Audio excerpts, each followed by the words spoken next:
आज हम लोग उसी आशा में बैठे हैं जिस आशा में आप और पूरी राजनीति और पूरा उत्तर प्रदेश बैठा है। सर, आपका गांव है ये, आपके नजदीक है।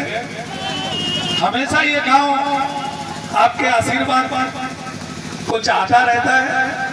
हम सबका ऐसा सोच और ऐसा मानना है कि जब भी सत्ता है या हमारे अभी मौजूदा प्रधान जी भी है, तो कुछ हमारे गांव में बहुत सारी चीजें हैं जो अभी तक नहीं हुई। हमारे नोएडा और गाजियाबाद से सर वकील साहब को पता है, गाजियाबाद में आपका भी बहुत बड़ा कारोबार है और हम भी गाजियाबाद में ही रहते हैं। तो हम गाजियाबाद से जब लोग आते हैं तो हमारे गांव को बहुत पिछड़ा हुआ बताते हैं, कहते हैं यार तुम तो ऐसा लग रहा बुंदेलखंड की साइड रह रहे हो।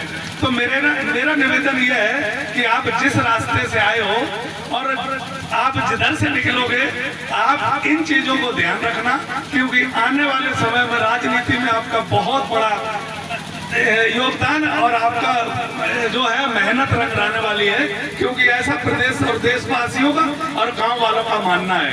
तो मैं अपने वकील साहब से निवेदन करूंगा कि हमारे जो गांव की सभी जनता है उसको आशीर्वाद दें और हमारी जो टीम है जो इस प्रोग्राम को आयोजित कर रही है उनका जो है हौसला अफजाई करें। बहुत बहुत धन्यवाद।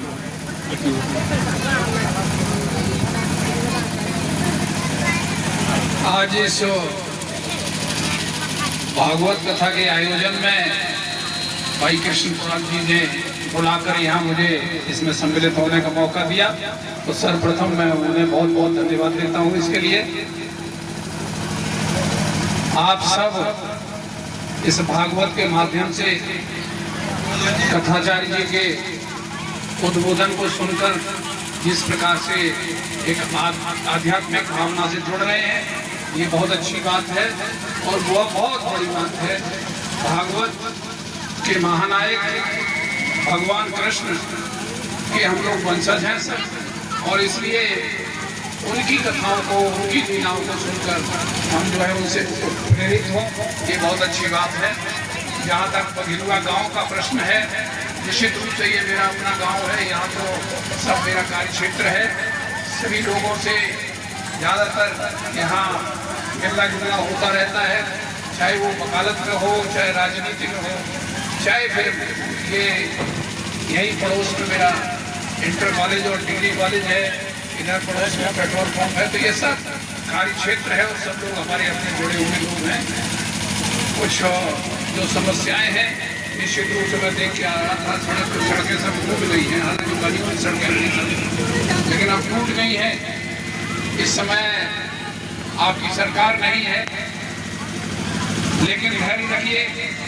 आप लोग जिस तरह से प्रयास करते हैं, भविष्य आपका है, ये दिखाई दे रहा है आगे, और 2027 में निश्चित रूप से आपकी सरकार बनेगी और जब बनेगी तो फिर कोई काम शेष नहीं रहेगा, ये मैं आपसे वादा करता हूँ। और बाकी कोई विशेष समस्या हो तो बताइएगा, हम लोग ऊपर तक पहुँचाएंगे आपकी समस्या को। और इन्हीं शब्दों के साथ मैं आप सबको बहुत बहुत धन्यवाद देता हूँ, बहुत बधाई देता हूँ। इतना अच्छा कार्यक्रम आपने आयोजित किया और इसमें आप सब लोग इतनी बड़ी तादाद में सम्मिलित हो रहे हैं, ये बहुत अच्छी बात है और इसके लिए निश्चित रूप से आप सब जो है साधुवाद की बात है। धन्यवाद। बहुत बहुत धन्यवाद वकील साहब। ठीक है, ये बात सही है, सत्ता नहीं है, लेकिन आशा और उम्मीद करता हूँ कि आप सत्ता में आओगे और हमारे गांव का वही विकास होगा जो हम सभी आप सभी देखना चाहते हैं। हमारे प्रधान जी भी आए, इनका भी बहुत बहुत धन्यवाद, बहुत बहुत स्वागत। प्रधान जी,